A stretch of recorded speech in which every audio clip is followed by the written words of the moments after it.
Assalamualaikum warahmatullahi wabarakatuh. Perkenalkan, nama saya Liana Nur Ulifah dengan nomor NPM 2011030382. Saya dari kelas G, kelompok 6 Prodi Manajemen Pendidikan Islam. Di sini saya akan menyampaikan sedikit materi tentang akikah.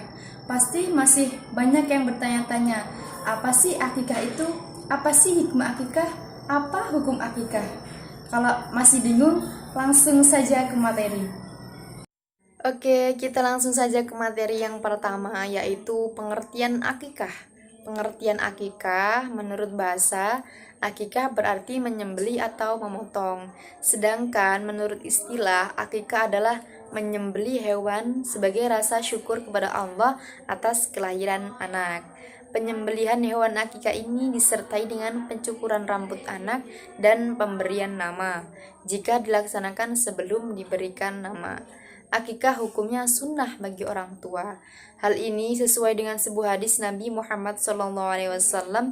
Beliau bersabda yang artinya, anak yang baru lahir itu tergadai dengan akikahnya yang disembeli baginya pada hari ketujuh, dicukur rambutnya dan diberi nama. Hadis riwayat Ahmad dan Tirmizi. Yang selanjutnya yaitu syarat-syarat melaksanakan akikah. Syarat yang pertama, dari sudut umur binatang akikah dan kurban itu sama saja, yaitu domba yang telah berumur 1 tahun atau lebih sudah berganti gigi, dan kambing yang telah berumur 2 tahun atau lebih. Syarat yang kedua, sembelihan akikah dipotong mengikuti sendinya dengan tidak memecahkan tulang sesuai dengan tujuan akikah itu sebagai fida atau mempertalikan ikatan diri anak dengan Allah Subhanahu wa taala. Syarat yang ketiga yaitu sunnah dimasak dan dibagi atau dijamu fakir dan miskin, ahli keluarga, tetangga, dan saudara. Berbeda dengan kurban. Kalau kurban kan sunnah dibagikan dengan daging yang belum dimasak.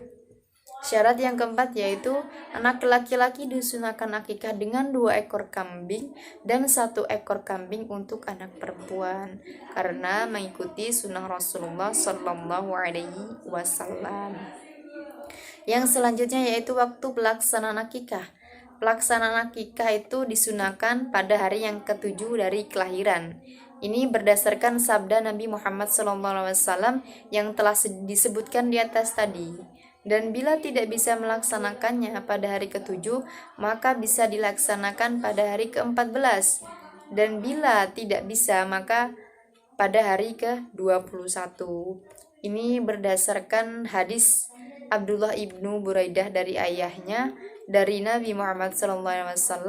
Beliau berkata, yang artinya hewan akikah itu disembeli pada hari ke-7, ke-14, dan ke-21. Hadis Hasan riwayat Al-Baihaqi. Sedangkan untuk bayi yang meninggal dunia sebelum hari ke-7 disunahkan juga untuk disembelikan akikahnya. Bahkan meskipun bayi yang keguguran dengan syarat sudah berusia 4 bulan di dalam kandungan ibunya. Namun bila seseorang yang belum disembelikan hewan akikah oleh orang tuanya hingga ia besar, maka dia bisa menyembelih akikah dari dirinya sendiri. Syekh Shalih Al-Fauzan berkata, dan bila tidak diakikahi oleh ayahnya, kemudian dia mengakikahi dirinya sendiri, maka hal itu tidak apa-apa. Yang selanjutnya ada hukum akikah. Hukum akikah adalah sunnah muakkad atau sunnah yang mendekati wajib ya. Akikah bagi anak laki-laki dengan 2 ekor kambing, sedangkan bagi wanita dengan 1 ekor kambing. Apabila mencukupkan diri dengan 1 ekor kambing bagi anak laki-laki, itu juga diperbolehkan. Anjuran akikah ini menjadi kewajiban ayah yang menanggung nafkah anak. Apabila ketika waktu dianjurkannya akikah, misal 7 hari kelahiran, orang tua dalam keadaan fakir atau tidak mampu, maka ia tidak diperintahkan untuk akikah. Karena Allah Ta'ala berfirman yang artinya, bertakwalah kepada Allah semampu kalian.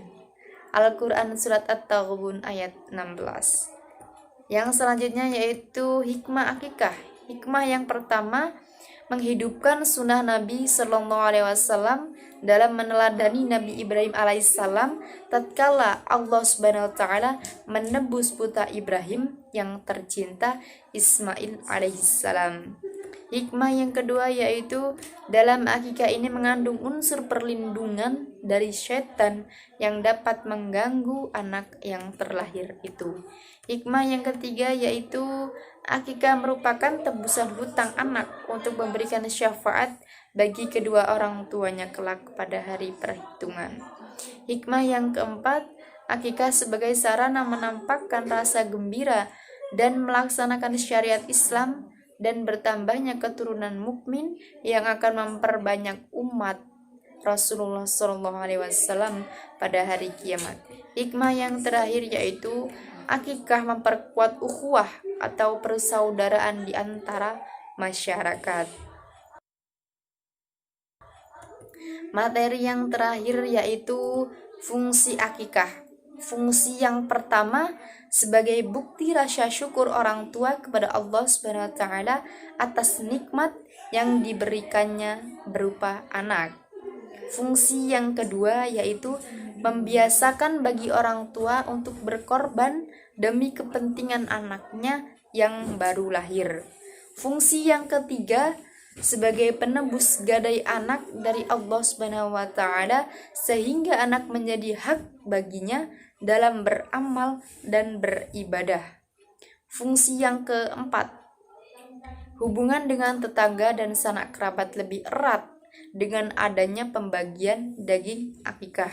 Fungsi yang kelima, sebagai wujud menteladani sunnah Rasulullah Sallallahu Alaihi Wasallam sehingga memperoleh nilai pahala di sisi Allah Subhanahu wa taala. Dan fungsi yang terakhir yaitu menghilangkan gangguan dari sesuatu yang tidak baik terhadap anak. Cukup sekian materi dari saya. Apabila ada tutur kata yang salah dalam penyampaian materi saya ini, mohon dimaafkan. Dan saya ucapkan banyak terima kasih sudah menonton video ini. Semoga video ini bermanfaat untuk kita semua, menambah wawasan kita semua. Saya akhiri. Wassalamualaikum warahmatullahi wabarakatuh.